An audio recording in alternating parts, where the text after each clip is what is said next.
Hey, good morning. Good morning. It has been a while. How are you?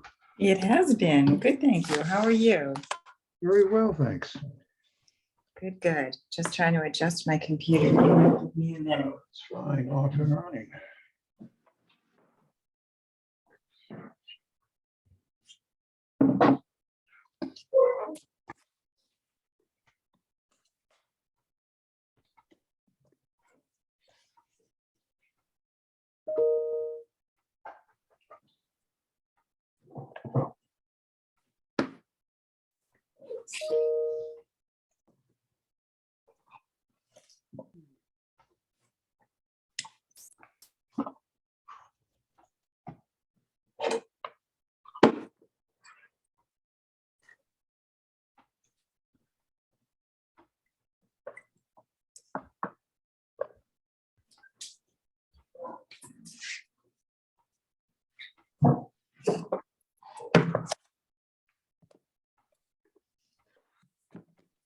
To a point where I can be seen. That's a part of it. We got a good view of your necklace anyway. Yes, well, I moved the computer. All right, let me see. All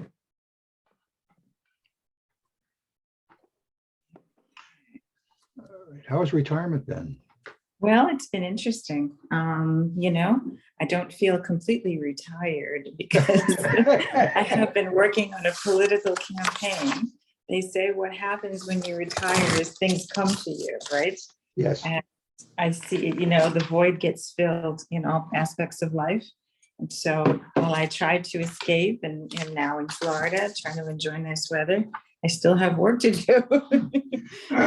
Are you living in Florida now or just down there for a while? Well, we're just down here. We're going to come down here because we did buy a condo for the winter, half the winter anyway, maybe 4 months or something like that, the really cold part of New England weather. But mostly we like spring in New England and fall in New England. So we're thinking December, January, February, maybe March. Yeah. So Yeah, March has not been a great month in New England, as a matter of fact. It's not been this year. interesting. Yeah. Yeah, we came in March and it was not good in New England. So yeah, it's something, we just decided on a whim to do. So here we are. All right, I think that's a little better. Let me see.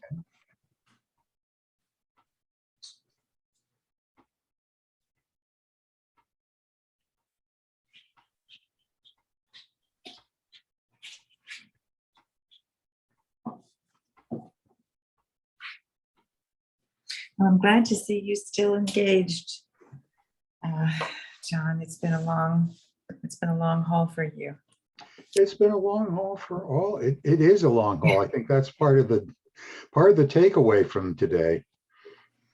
That's right. I just was reviewing with Jamie all the things I was involved with and what it looked like in the 70s and what it looks like now. And you almost don't see a big distinction. There was a lot of work done then, but there's still a lot of issues. It's just amazing. So I'm hoping you all solve the problem before too long. I have confidence in this group. Yeah. And the current administration seems to be doing a lot of great things. Well, hopefully it will have a long-lasting impact. Look at you. Nice to see you, Jane. Nice to see you as well. I notice you're dressed for Florida and I'm dressed for the Northeast. I didn't bring any clothes with me. I did the best I could. That's true. Yeah, it's still cold in the mornings here. Is it? Yeah. Sadly. I know it. Okay. Okay, I'm going to scoot out for a second here. I got a little bit of a problem I need to deal with. Okay. I'm sorry. I'm still fooling around with my computer. I apologize. No problems. I don't have, I'm improvising. Morning, Jamie. Good morning, Michael. How are you? Doing good. Hey, did you get my email about, oh no, I don't think I sent it. Eleanor Norton Holmes. I was going to ask you about a bio. Yes, Did I ask I you? have that. Are you going to do the intro? Electra's going to help moderate that as well. They used to work at the New York City Commission together as well. So she's Oh, going to, okay. and they're like friends. So she's going to help with that as well, like the back part. If there's questions and stuff, she could do that part. Okay. Does that work for you, or? Yeah. Well, I was actually thinking, did she want to moderate? Did she want to introduce her? But Let's talk later yeah. on. Okay. Okay. Yep. Good morning, Susan, John. How's everyone doing? Morning. Good morning.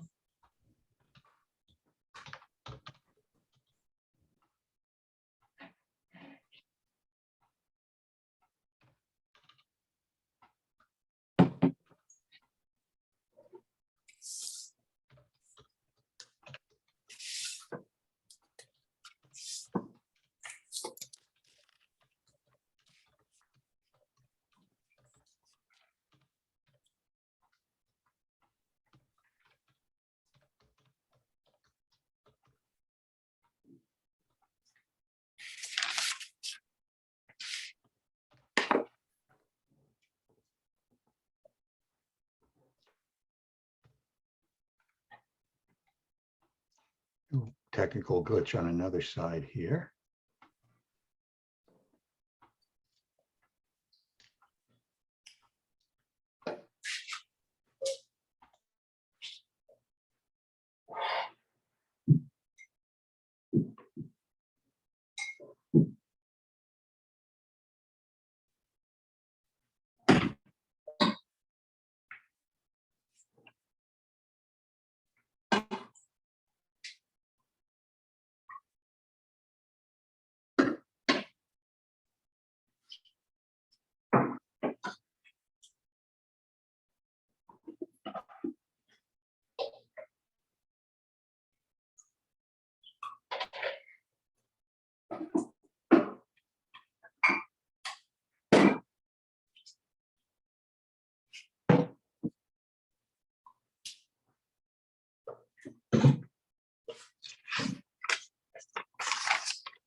All right, the usual technical glitch at 10 minutes to 9 in the morning. That's another line, but we're okay.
All right, everyone, we are at T minus 3 and counting.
Okay, one final question. Susan and Jamie, do either of you need to have any slides that you need to put up or anything like that? No, I do not. Okay, so we are just about set then. And good morning, everyone. I'd like to welcome you to the 2022 Fair Housing and Civil Rights Conference. My name is John Fisher. I work with an organization in Western Massachusetts called Wayfinders that deals with a number of housing issues as well as fair housing and pretty much anything else that may come along. It's my extreme pleasure this morning to introduce Jamie Williamson, an old friend of mine who has worked together with me really on this conference since it first began 16 years ago. So I'm just going to, with no further ado, ask Jamie, take it away, set some context here, and please introduce our guest.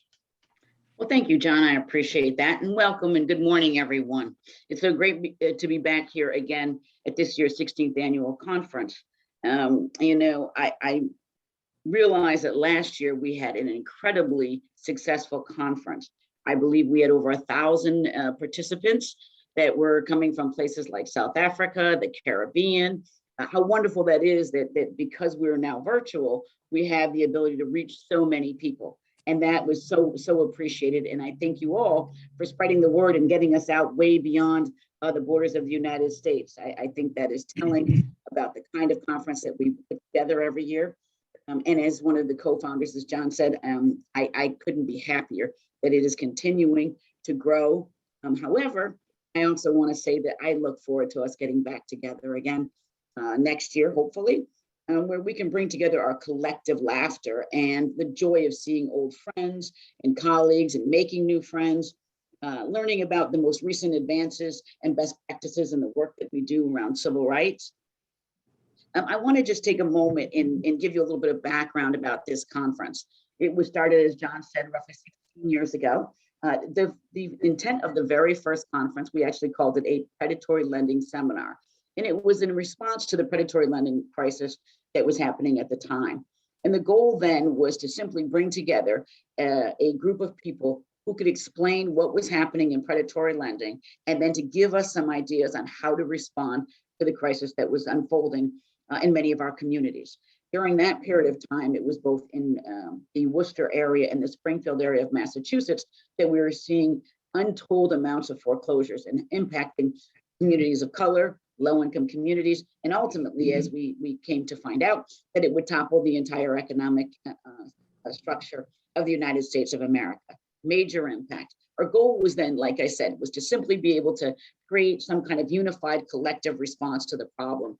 And so it's to that end that we started the conference. But what happened after that was that I had seen what we could do when we have a clarion call and bring people together, is just that we can begin to solve problems. As a result of that particular seminar, we did bring people together. Ultimately, we were able to apply for grants, and we worked collectively. We had large grants that we worked with HAP, which was then HAP. It's now Wayfinders, which is John's organization. At the time, I was the executive director of the Massachusetts Fair Housing Center located in Holyoke. And we also worked with Alan Ells, a dear friend of mine from Western Mass Legal Services. And together we put a response that I think helped make a difference.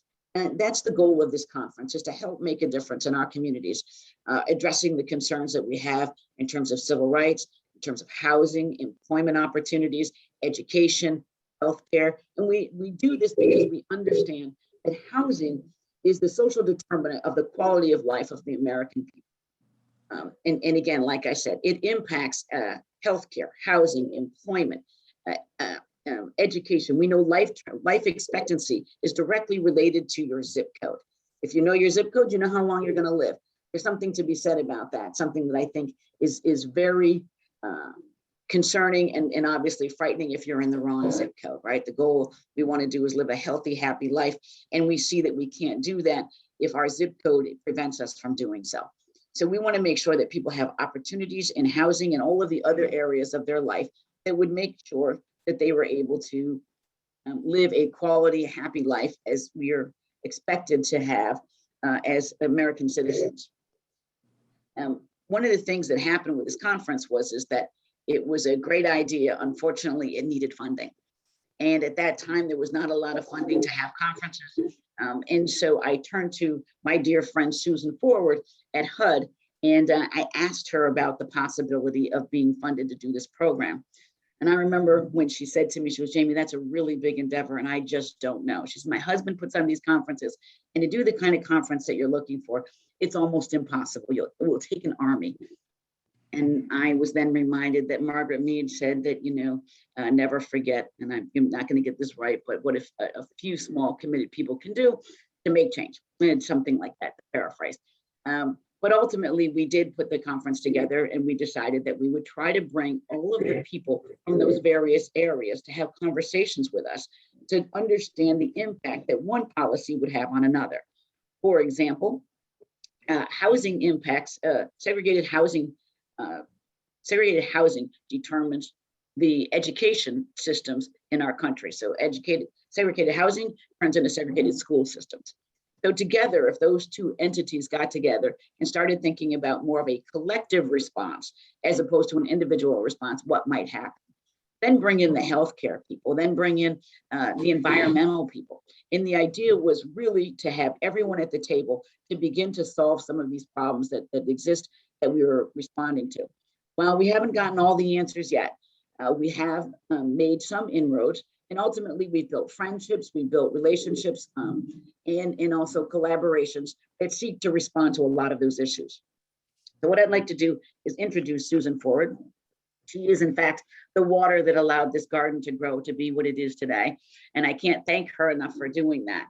Susan needs no introduction for those of us who are in the Region 1. She was the Region 1 director of the Office of FHEO from HUD in Boston. But before that, she actually was the supervisor in the housing division of the MCAD. MCAD is the Massachusetts Commission Against Discrimination. That's where she started. And that was my last job. So pretty exciting that we both worked at the same place. She went on to become the director of equal opportunity in Greater Boston Real Estate Board. I definitely want to talk about that because that's a very interesting concept of what they were doing during those times. The remainder of her entire career, which spans 44 years, was at HUD. But while she was at HUD, she was also the Deputy Assistant Secretary for Enforcement Investigations and the Acting Assistant Secretary in the Clinton administration. So she has a long history of all that has happened in civil rights and housing, and I look forward to having a conversation with her about those many things. I hope that during our conversation that we cover topics like the home ownership gap, transportation, healthcare, voting rights, critically important, right? Where you live determines where you're going to vote. And we know, and we've seen firsthand the problems that exist in that area. Education, I want to talk about testing and systemic testing. And then hopefully we'll have a conversation about some of the public housing lawsuits that happened early on. Well, Susan, welcome to the 16th Annual Fair Housing and Civil Rights Conference. I'm so glad to see you. I know that you are now in sunny Southern California. No, I'm sorry, in Florida. And so we welcome you to the conference. Thank you, Jamie, and thank you, John. I have to say, I'm really honored to be here. It was 16 years ago when I attended the first conference, and, you know, on a hope and a dream, it was put together at, I recall, the university, the law school, Western New England, in their community space. And I needed to see what was going on out in Western Mass. Jamie was on it in a really big way, and I could tell this was going to be something special. I just had no vision or idea we'd be talking to 1,000 people from all over the country 16 years later. But that event did launch. Predatory lending was the issue du jour. We were very involved in that at HUD, and it was a welcome opportunity to address it and be well received.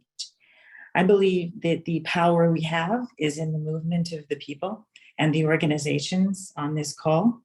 The federal government and state agencies, Jamie knows, cannot do what we all can do together. Each one of us plays our own role, and in those ways that we connect together, we can and should be able to solve this problem and influence it at least. So I'm grateful to be here. I was grateful to be at the first conference and all the others that have been just amazing, and to see it kept up this way, even during the pandemic on Zoom and so many participants. I really honor you all, and am going to enjoy my conversation with you all today. Thank you for inviting me. Thanks, Susan. And, you know, I also want to mention, and Susan was, because obviously what she has meant to this conference and her ability to see the future with us and to come with us on that hope and dream, she was awarded our first ever Drum Major Award. And I was so honored to be able to present that to her. And it meant so much to me, as I know that it did to her. You know, Susan has been, in fact, a drum major for the work that we do. And I'd like to ask, and maybe just a little bit more of an icebreaker, you know, thinking about your entire 44 years in housing, what do you see, or what would you like your legacy to be? What do you want to be remembered for? Well, I think we all need to be remembered for how hard we fought and tried to make change in these very difficult times, and in our own ways. You know, I worked within the confines of the government, and I was able to do many great things, charging cases, exploring things that maybe some of you couldn't, or some of you are not doing as much as some of you could do. But I think supporting one another and supporting the roles that we play, and I'm a big fan of collaboration. I'd like to say that we collaborated and we made differences in our strengths and our approaches. And I would encourage you to continue to do that. I think my legacy has been to include everybody at the table and to hear everybody out, including respondents, including the entire community, to learn the positions and not exclude anyone from this fight. This is a fight for our lives and our American way. And we are in the place I see now, and I'm sure you all might agree, that we were in the 60s when the big thought was had. And it took years for the big thought to be realized and won. Dr. King's legacy of fair housing laws are still being implemented, redefined, and understood and used daily. And that was very impactful. So the layering of more laws and more enforcement actions is necessary right now, more than ever. Right. I couldn't agree more. When we were talking about doing this together, I was reminded of something that Charles Dickens wrote in A Tale of Two Cities. He said it was the best of times, it was the worst of times. It was the age of wisdom.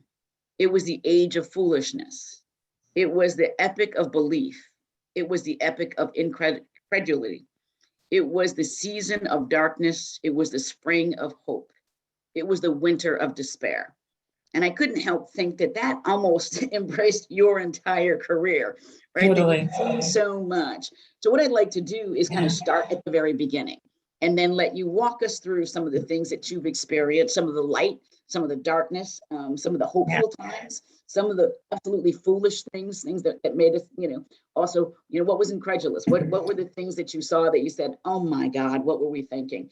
But give us that span. And so I'd like to give you that opportunity to just kind of start at the beginning. And so I want to remind everybody that would be 1977 when Susan begins her journey at the MCAD. And at that time, I think one of the things that you had done was some testing.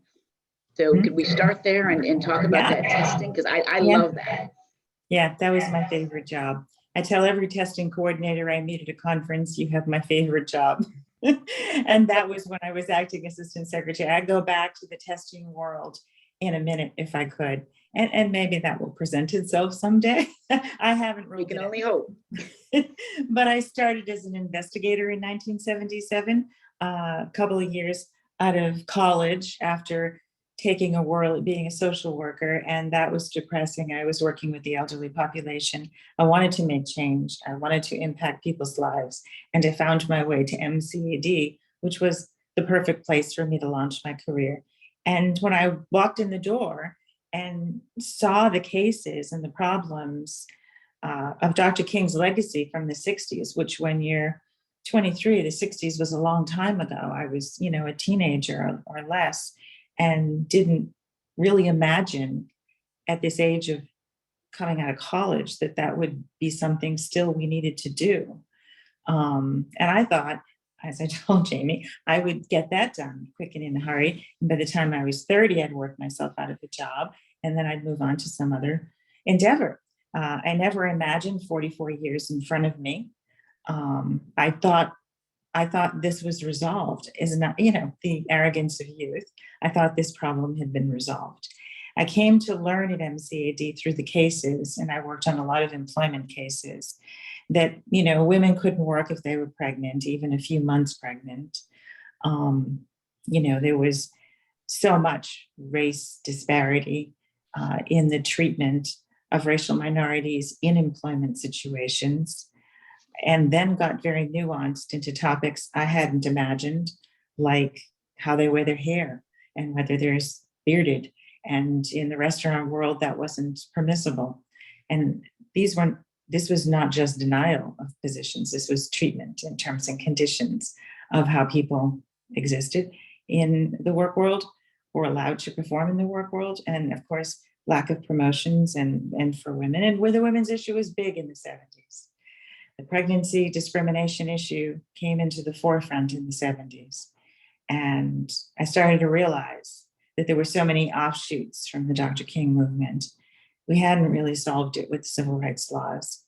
They weren't really ever enforced. And that was a tall order for us. Boston was a racist city. At the time, we were in unrest.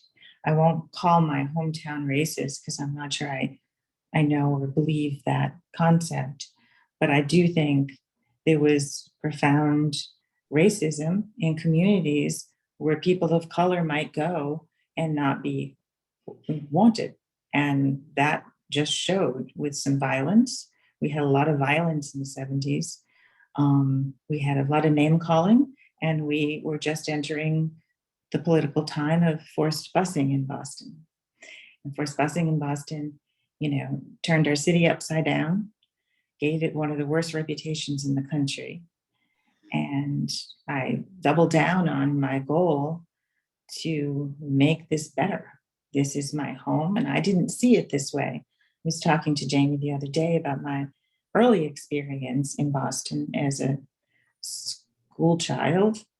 I did have the benefit of interracial association in my school.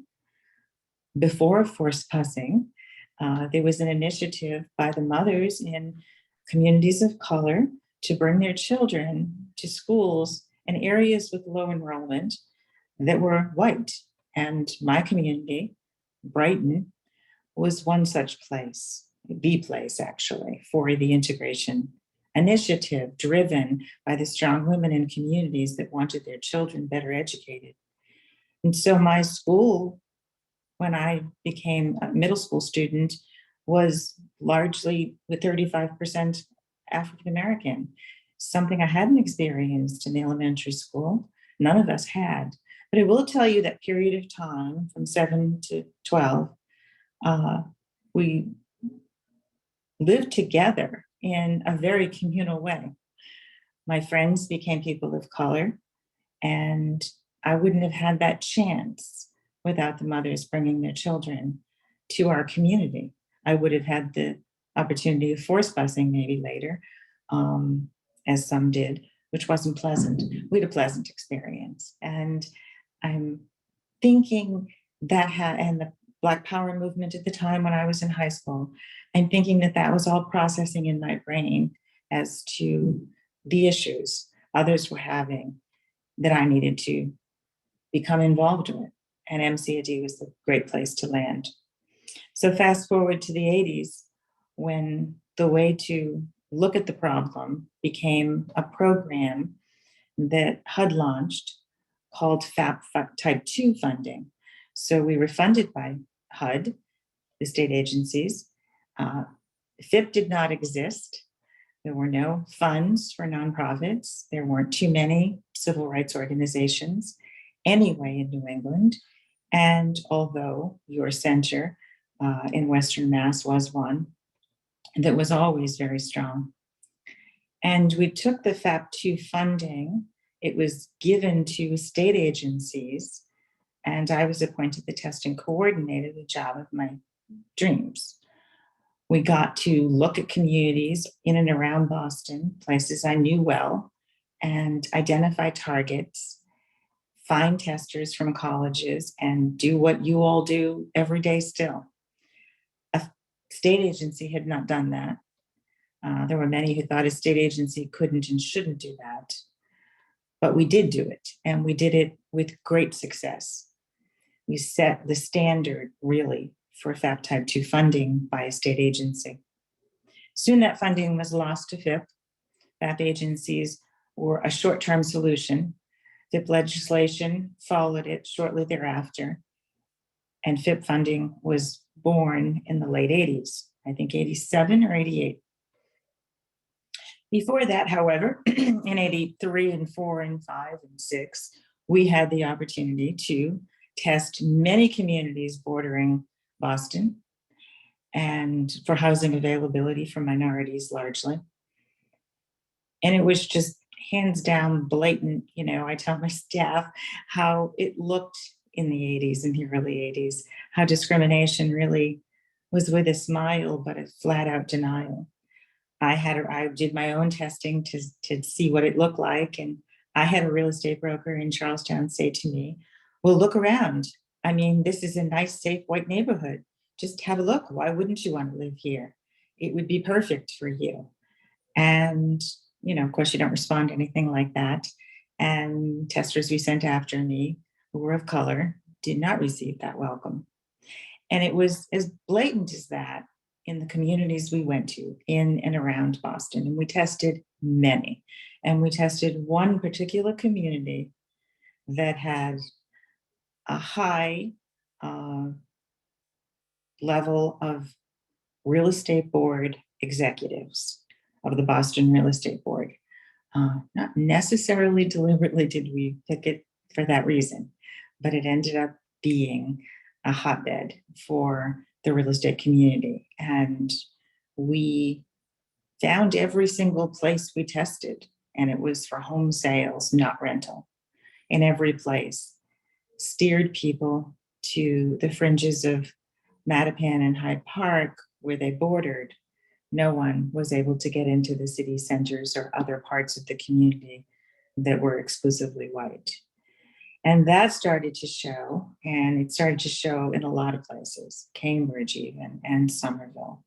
So I don't want to name all the communities, it was a long time ago, but that testing program caught the attention of the real estate board, and the real estate board came swooping in to MCAD's offices with a mea culpa. How do we get out of this problem? And the ask was big because we were thinking big, and my boss is bigger than me. I was still a young upstart, but we had some great leadership at MCAD, and I know you've heard of the commissioners three, Jane Edmonds, Alex Rodriguez, and Sam Stonefield, and they've all gone on to do great things. But it was a moment in time, and there always are those moments in time, and I found myself in that moment where I got to watch masterminds put together a plan with the real estate board for reparations of sorts and remedying of the problem. And one such thing was to provide a self-industry testing program to its members, very advanced.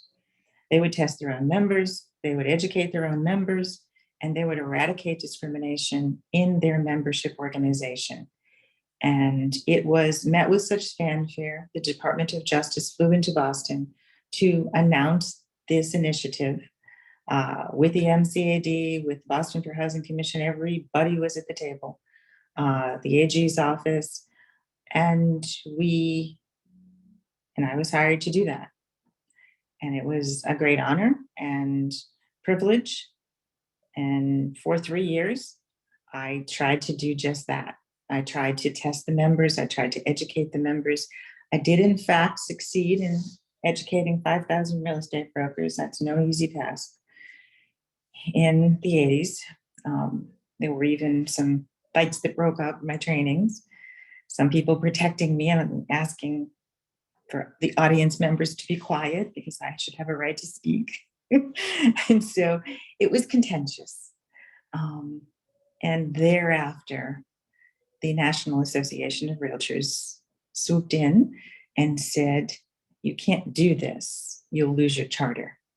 And without the NAR, there's no MLS. Without MLS, there's no brokers to do their business. Without the listing service.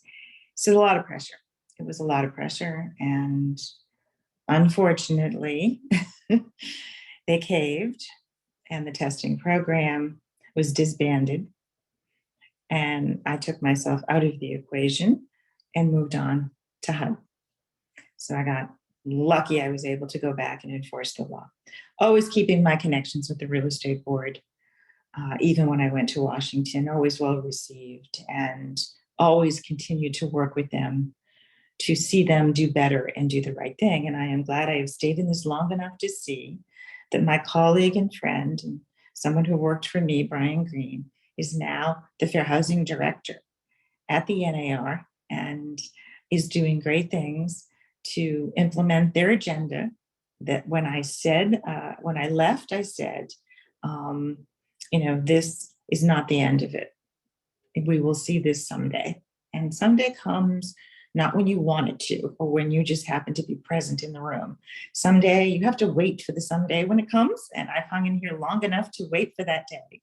And am so pleased to see Brian, who started in the regional office of HUD with me in the early 80s, 90s, late 80s, has gone on from a high-level job at HUD and FHEO to the real estate board, the NAR, and is having a great influence on all of what they do. So that came to pass. Things take time. This is a real slow movement.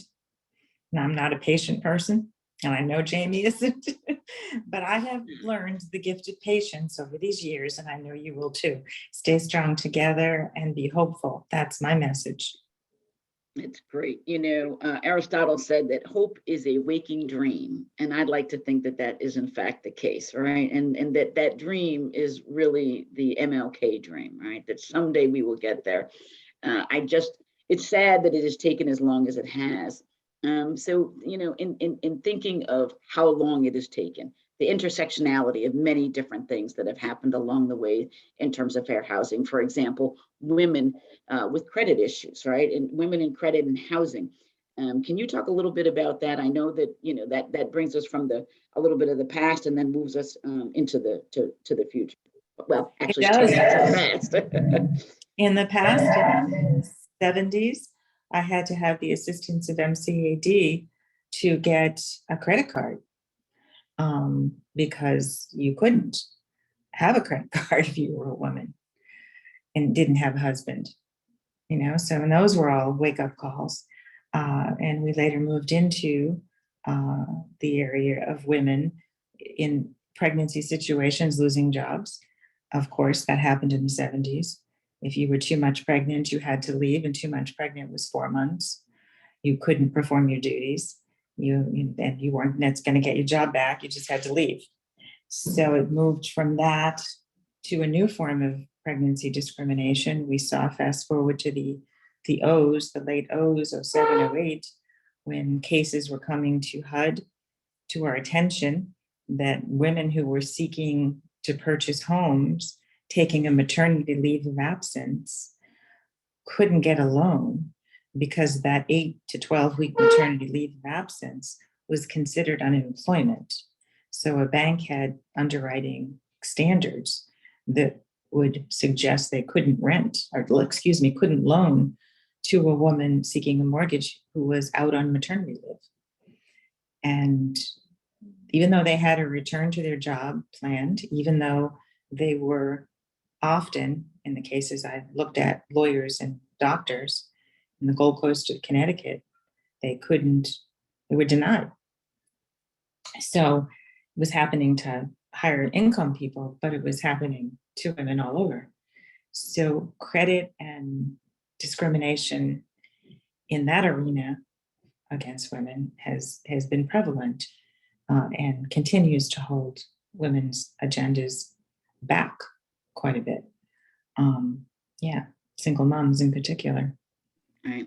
It's interesting that you say that because so you don't enter the MCAD until 1977. Yet the Equal Credit Opportunity Act, which bars discrimination and credit on the basis of sex and marital status, was actually passed in 1974. And I think that speaks volumes to the issues that plague us today, obviously with women's rights, gender equity, pay equity, women in the workplace, we're still being discriminated against, sexual harassment, all of these things that we see. And in terms of the laws, and I've always said this, a law is just a dream until it has an enforcement mechanism to it, right? It's something we aspire to, it's something that we say we believe in. But the proof of, how much we're willing to put behind it and how much we are really believing in it lay in the enforcement mechanisms that exist.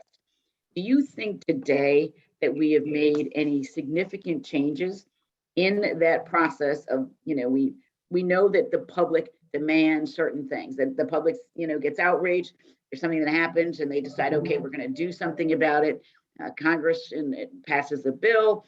And then we go about our business. Do you think that there has ever been enough enforcement to move the needle or bend the arc to justice?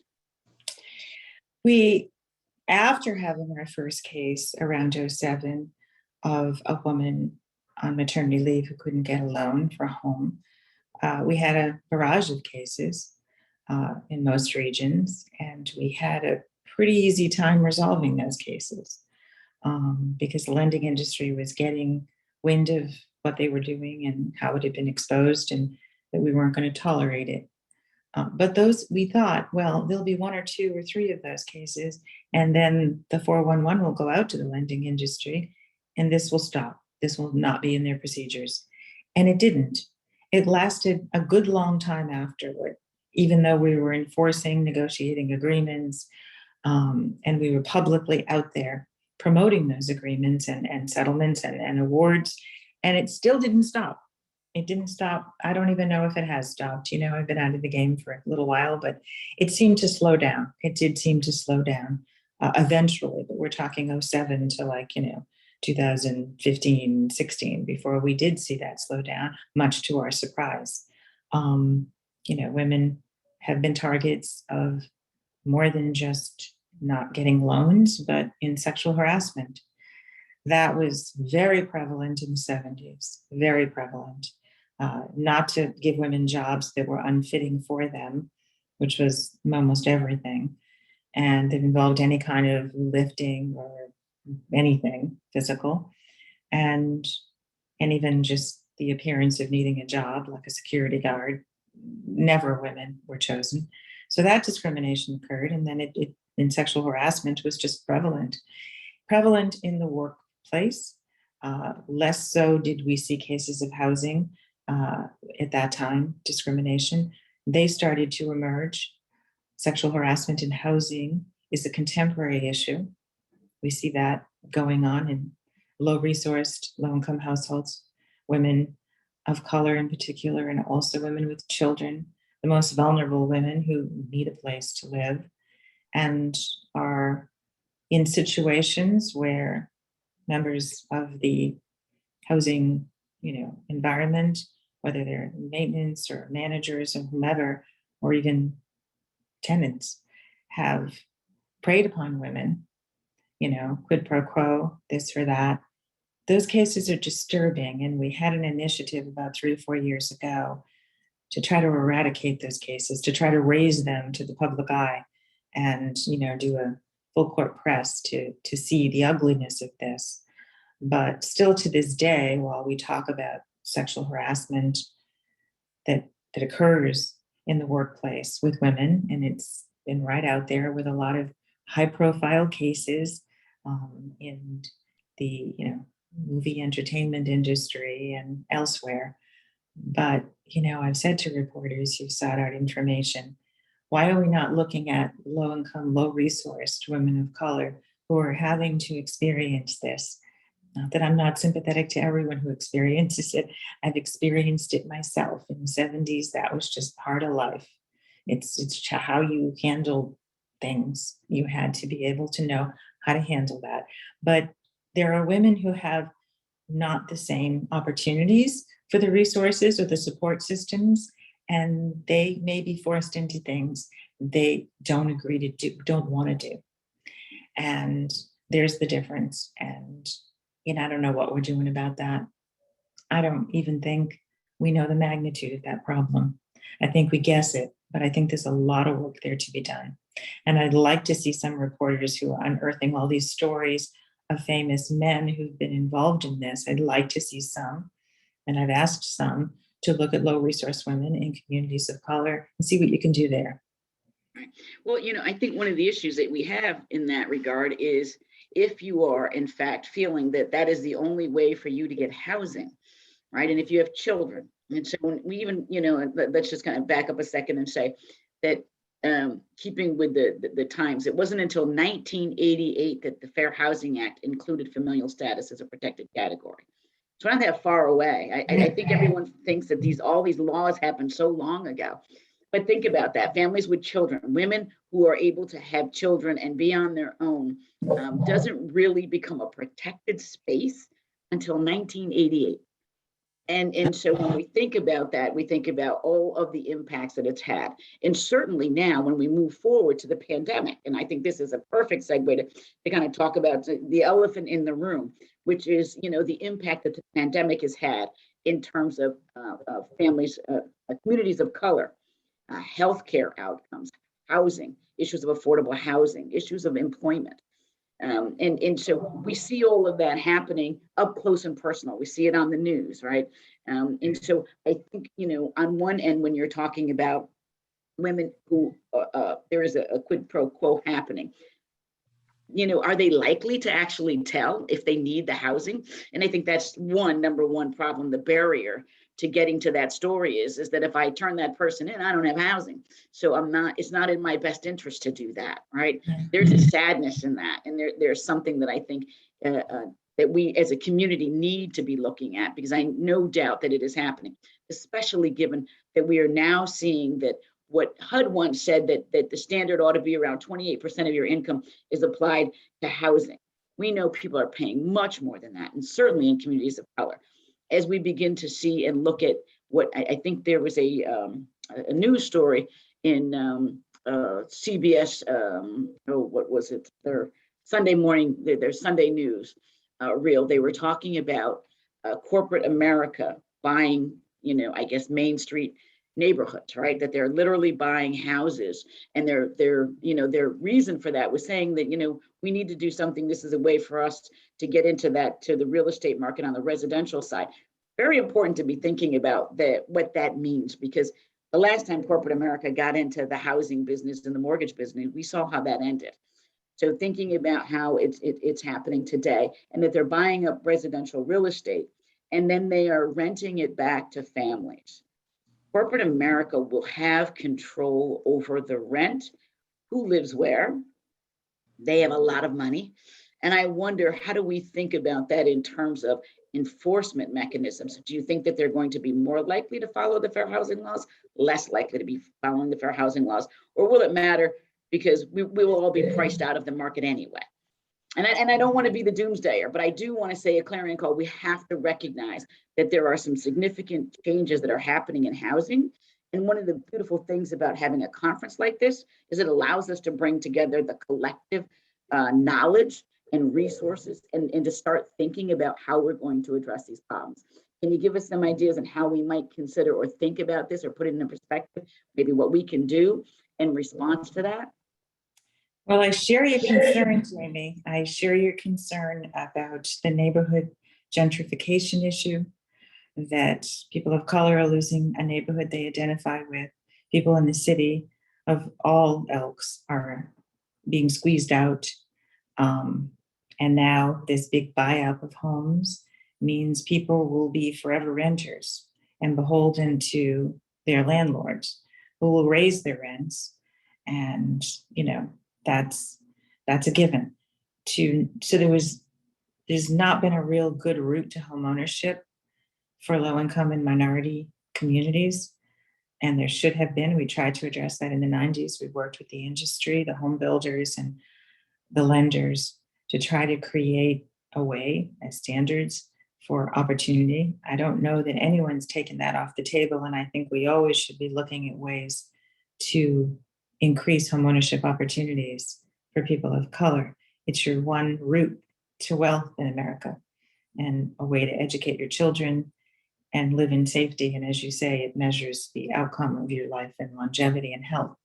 So this buy-up of properties only takes more out of the market, and it gentrifies the communities that are of color. And we've seen it in Harlem. We're seeing it in our own community here in Boston. And there doesn't seem to be any stopping this movement. Our laws are all very generally new. All of the laws came into being, civil rights laws, in my lifetime, which is really quite amazing. In the 80s, yes, we got discrimination against families with children, and we got discrimination against persons with disabilities. And there have to be new iterations of these laws. I mean, we're seeing them now with LGBTQ, and that is, the next frontier, and that's unfinished business still. And there's going to be more to come. But in the meantime, your question of how do we stabilize and empower the communities of color we have is going to be a multiple-pronged approach. I would imagine this administration, I left it after it's not even completing its first year.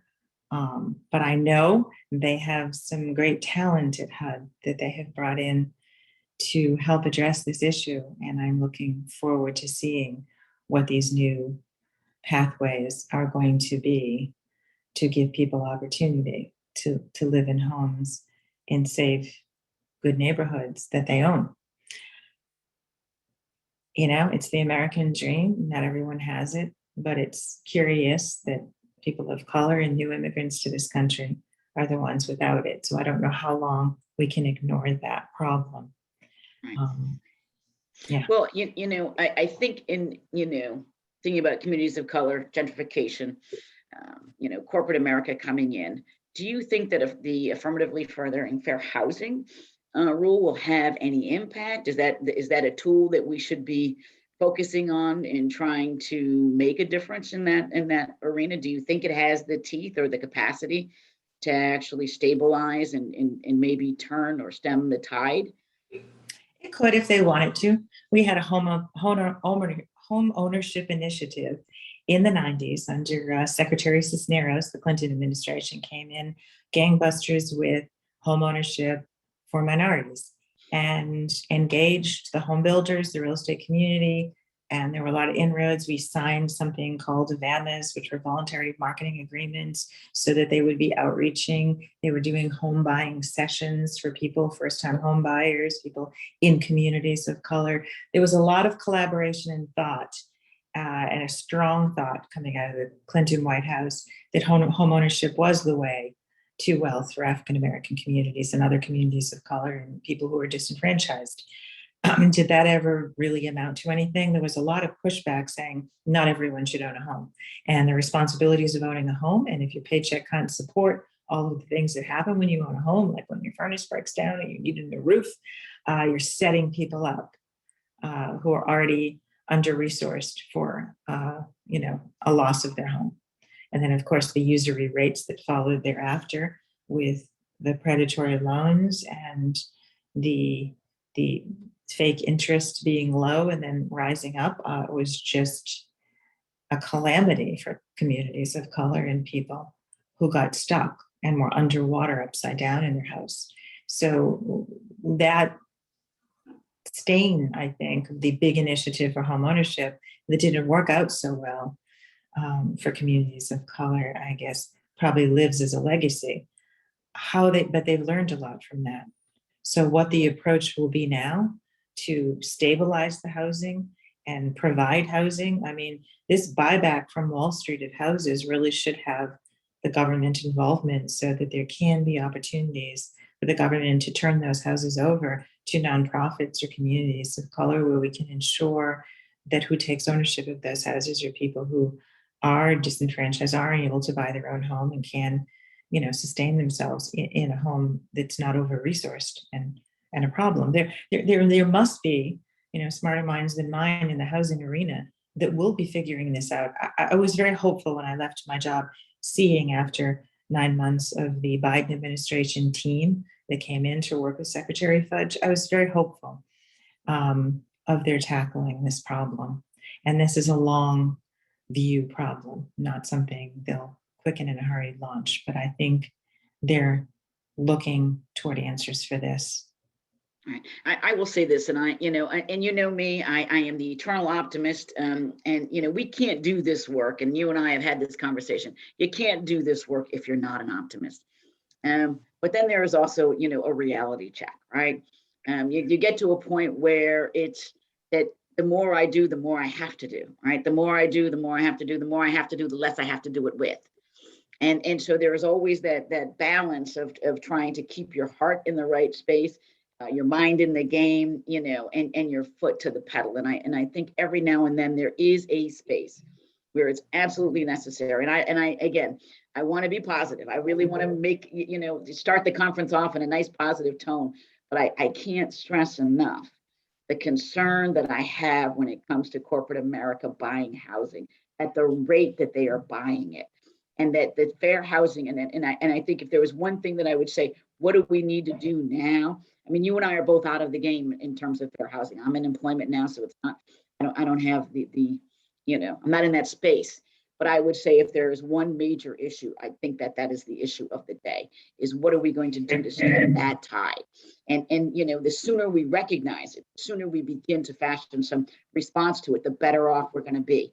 Because once they get a stranglehold, we know how long that takes, and we know how devastating it can be. And so I have some major concerns. I'm putting that out to the fair housing world. Anyone who's doing that work, please pay attention to that. And then I also want to talk about something that I think is it kind of dovetails on that quite nicely in one way, which is the reality that, voting rights in this country are under attack.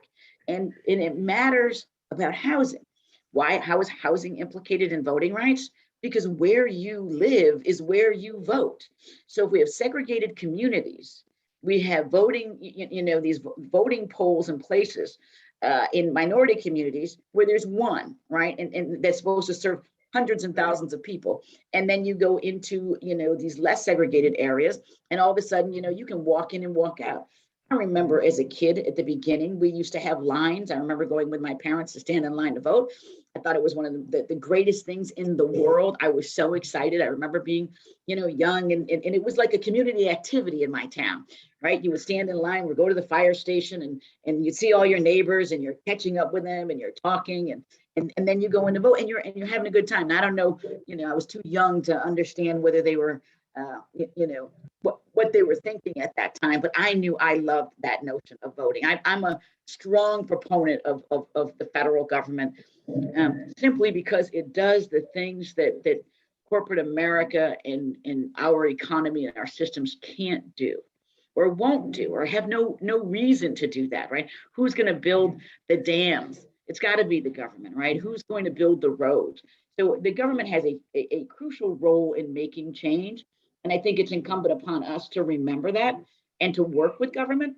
I'm not, I'm not going to go on a soapbox and say, you must work with government, but the reality is that we've got to do this together. I don't think we do this in a vacuum. I don't think fair housing people do this alone. Agencies do this alone. We have to come together and bring all the resources to the table to make that happen. Do you see, or do you feel that we have become more collaborative with government, or do you think that there is a kind of a contraction of that collaborative activity and efforts? Well, I will say that the national civil rights groups and organizations are collaborating and always have been. But I wonder how much collaboration goes from their level down to the community level. And I think that's what's most important, because the national organizations, the nonprofits, are working with the administrations. Usually that always occurs, and they're fighting the fight. But I am a firm believer in collaboration and engagement at all levels of government, because government, is local. All politics are local. And so what we saw in the last election is how much that mattered. The beautiful Black women in Georgia got out and stood in lines and didn't have any place to sit, nowhere, nothing to eat. And they stood there and they voted because their lives depended on it. And so did ours. So we owe them a big debt. But, that's where the local rubber hits the road. And you're right, that's our American system. It gets organized in a bureaucratic way where there's people speaking at the top for every community. And maybe that's not always the best thing. So Let me interrupt just for a quick second, everyone. Just a quick second warning, because we have a tight schedule, 10 minutes to go, and then we're going to have to wrap things up. So just want to give you a heads up. We're watching, John. Thank you so much. Okay, I always thought that it was prophetic that HUD was housed in the Tip O'Neill building in Boston, and that's what Tip O'Neill said, right? That all politics is local. And for me, I know that if you go, peel that layer back, sometimes I see that communities are also burdened with the political space on how to do certain things. That there is some tension between public housing authorities, for example. And I kind of want to end with that maybe a little bit, and then we'll do one last wrap up. But there were some issues back in, was it the 70s or 80s, where public housing authorities were suing HUD. And is that we end up with these, what is it? There's a program that came out of that, and I apologize. Yes. Right. Can you talk about that? Sure, and I'd be happy to talk about it because it is the precursor to affirmatively furthering fair housing. Civil rights groups file complaints, just real quick, against during the Bush one administration and Reagan administration, lots of complaints of practices of housing authorities throughout America in many jurisdictions the biggest one in Texas, of, segregation and, blight. And, this got the attention of Cisneros' administration when he was incoming after 12 years of Republican rule and these civil rights lawsuits, bringing in some people who were engaged in those lawsuits, like Betsy Julian, who everyone knows and loves for disparate impact and many things. She created inclusive communities when she left HUD. But before that, she was a lawyer, her and her partner. She was a lawyer in that case, the big case in Texas, but there were cases in Baltimore and in the Midwest, and I can't remember all the locations, but many. And Clinton's administration came in with a mea culpa. We're settling all of this. We're settling all of these cases. And we settled them for mobility counseling to help people, and also to help the housing authorities with more money infused to take down these blighted properties. Or what I saw in New Orleans was just unbelievable. The jagged edges, windows, all the windows were broken. Kids were hanging their heads out of windows. It just, in all minority communities. We started a program in the Young desegregation case, which was in Texas, to move populations of people, very aggressive government in action, move communities of color into low impacted neighborhoods, white neighborhoods, and give them better housing. It was a big undertaking of 76 housing authorities, or 72 in 36 counties. And that went on for years, like 10 or 15 years, reporting to the judge on this. But at the end of the day, we learned a lot about how to do that and how to not do it well. And the result was a fair housing planning process. We had the beginning of AFFH in the 90s, which then later, under Obama's administration, became full-blown AFFH, because the answer is, the community resources, the government resources, local, state, and federal, need to contribute to efforts to desegregate properties. And that's where we stand with AFFH now. As the big picture, that's one of the things that it should do, is to desegregate America, plainly put. And there's possibility for that now with AFFH back on the table. We'll see what that looks like soon. But there are answers through government engineering, which not everyone likes the social engineering parts of things, but otherwise we're going to have blighted areas. So that was AFFH where it stands today. Disparate impact was hanging in the balance a few years ago when it was brought to the Supreme Court, and again with the inclusive communities case against Dallas, and that was fought and won. And we have now at the helm of FHEO, the principal deputy assistant secretary is Demetria McCain, who comes from inclusive communities, who fought the disparate impact case. I can think we have no better chance now at FHEO to enforce this AFFH, and we learned a lot of lessons over the past 20 years. And I think we have an opportunity here to see this through. And I'm very hopeful, yes, because there's nothing else to be in this long fight but hopeful. Right. That's what keeps you in the game. That's exactly it. And, before we wrap it up, and I want to give you your final words and ask you, for me anyways, as somebody who is a little bit of a history buff, I like to look at some of the, what has come before. And I think there is a quote that says something like, if you don't pay attention to history, you're condemned to repeat it. I wonder if, in thinking about all of these housing initiatives that we put forth over the years, if there wasn't some way to kind of create a compendium of all of those initiatives and their outcomes, and to begin to draft a new vision, a new way to look at it, because we've tried a lot of different things. We've learned, and I don't know that we go back and say, okay, this really worked, let's put this back into place. I think we move with the times, but we leave some of the good stuff behind. My dad used to always say, don't throw the baby out with the bathwater. And I think sometimes we do that, right? Or it is that somebody comes in with a new idea and we just start there. I think we have to go back and take a long, hard look at what we've accomplished, and then what we did to accomplish those things. And then what can we take from there and move forward in a positive way?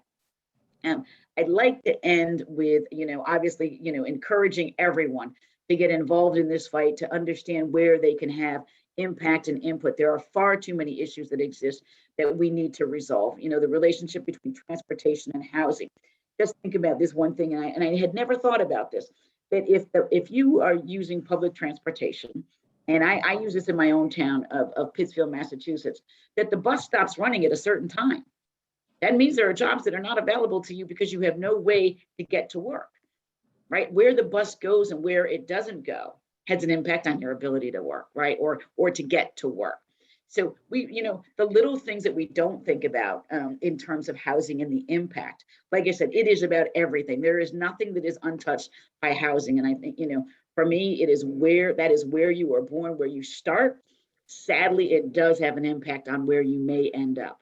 Doesn't mean always, but the majority of the time it does. And so it's our obligation as American citizens to take action, to recognize the importance and impact of housing on quality of life and our ability to be successful in this country as individuals and as the collective. And so I want to give you a minute to give your last thoughts. What is it that you think that we should be working on now, or what do you think maybe the challenge is for those of us doing housing work today? In literally a minute, guys.